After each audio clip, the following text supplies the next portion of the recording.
Hi everyone, my name is Quan. This is my first lighting critique, um, and we might just dive into everyone's work. It's all really great to see.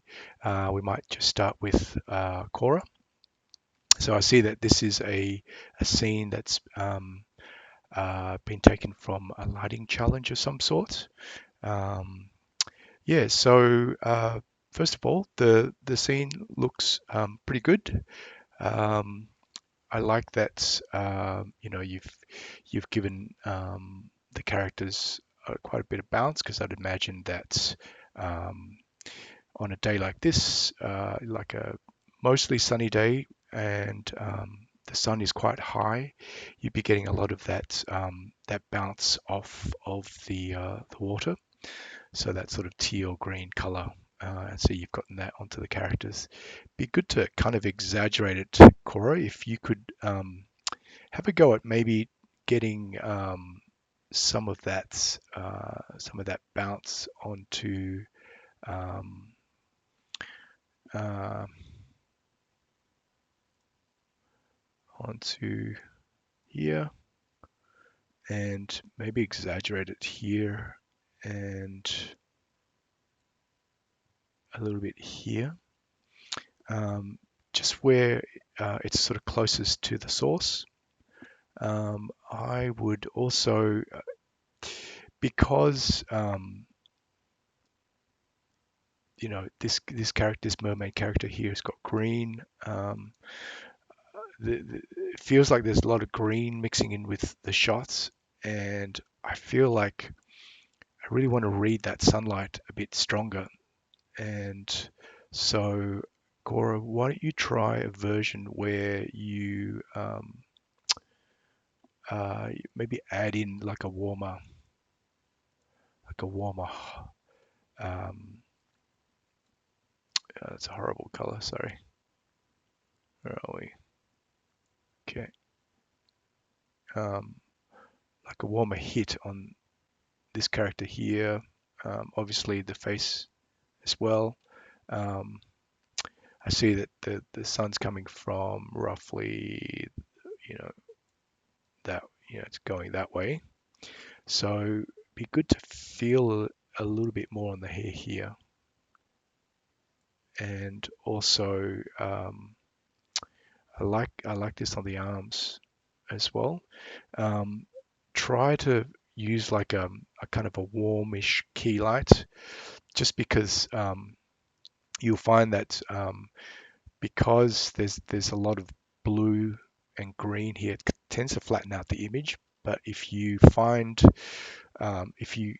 perceive that, it's actually because um, there needs to be colors that I guess are complementary um, or opposing to the dominant ones to get that sort of that color latitude, I guess. So you'll find that a lot of colorists um, they'll use it's the old teal and gold or orange um, trick. You find that if you have these colors next to each other, you'll get a lot of color contrast or a lot of color latitude. So yep, so try that. So warmer key lights, maybe exaggerate the bounce of the boat and the mermaid and her hair, and yeah, try that.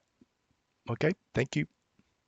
I might just point you to this reference you see here that where the key light's very golden, it's very warm, and that is a nice complement to the sort of the green blue there. So try, bringing that more of that into your image. Okay. All right, Paul. Yeah, so this image, it's looking great. Again, there's really nice edge detail here in the rim. So that's really great to see. I really like this this is working really well. Obviously, you've got your um, outdoor light coming in and creating that sort of rim effect. That's really nice. And obviously, you've got another window um,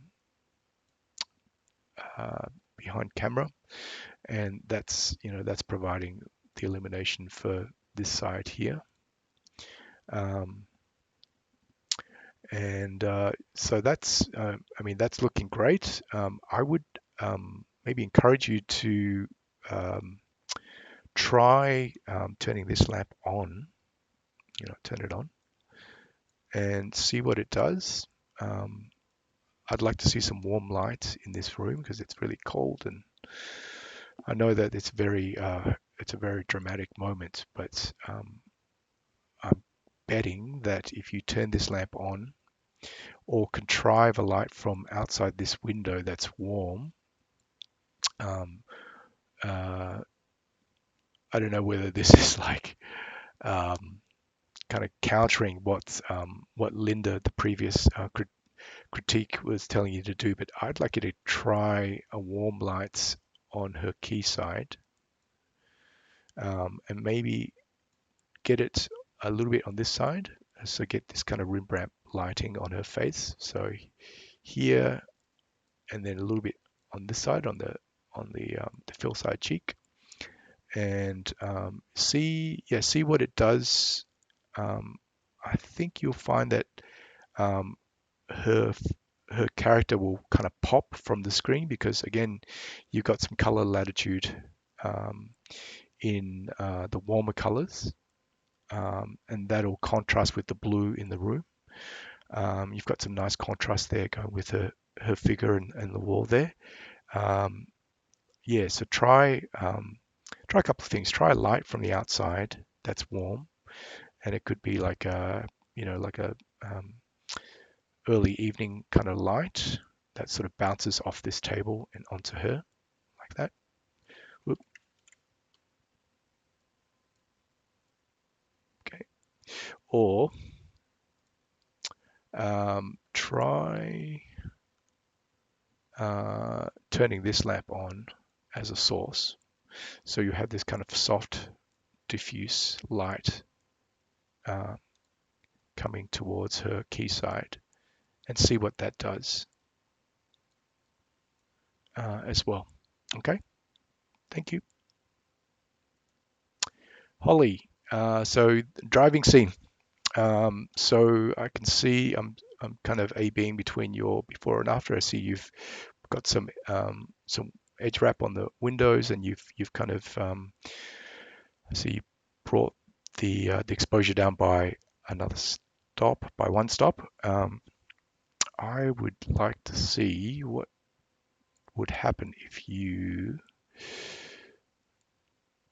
um, if you actually, let's see what would happen if you exposed down um, another stop, and then on on the fill inside the car, and then um, brought up some of the key outside, because I feel like it's feeling a little bit flat.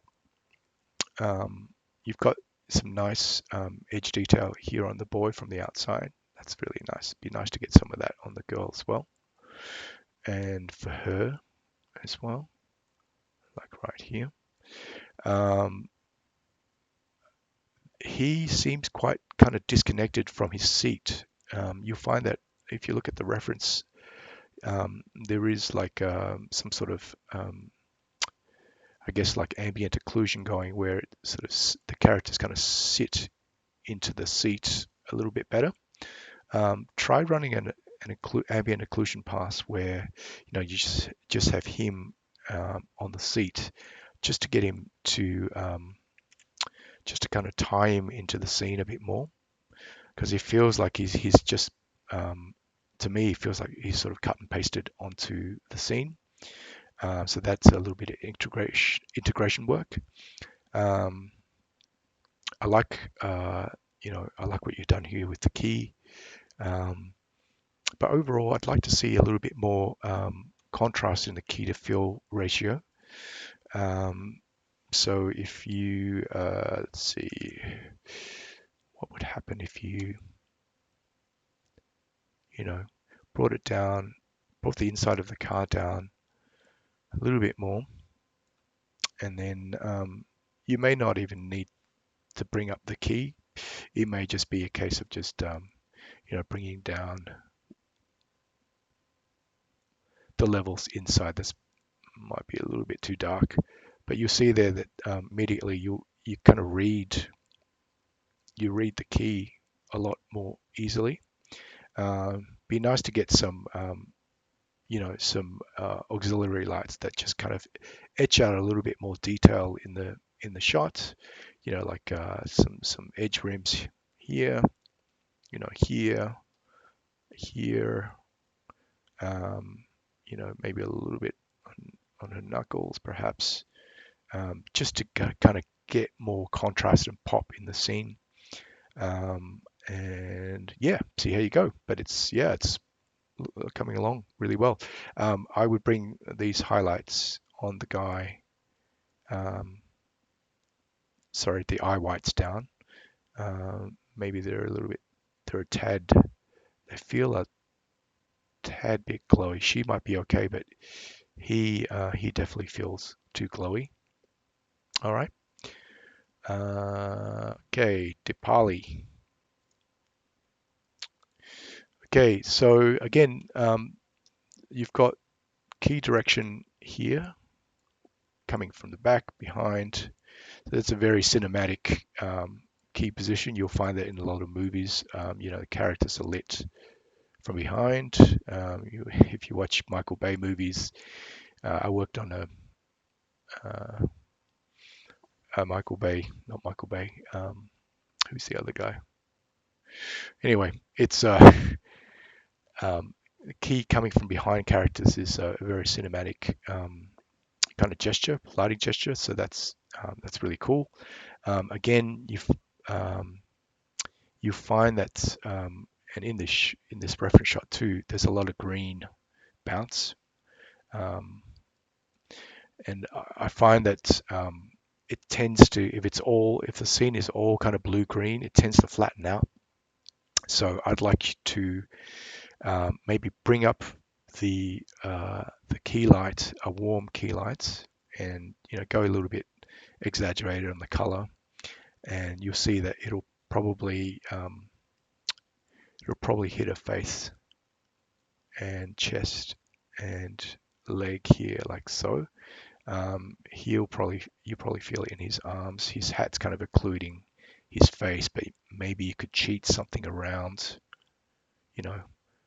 Um, we're we're using cinema physics, movie physics, so you probably cheat key light around and get some edge detail there and there. So you've already got some, just so he pops from the background. And yeah, I would try maybe exaggerating, introducing a cool sort of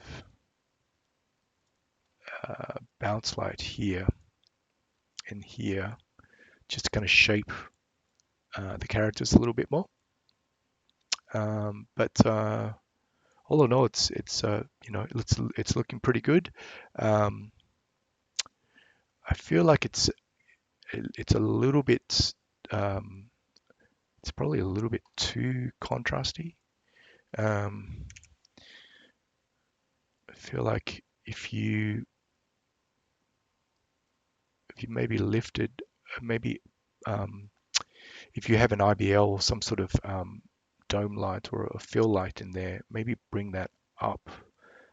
You'll see that when I bring it up, you can make out the detail in the hair a little bit more.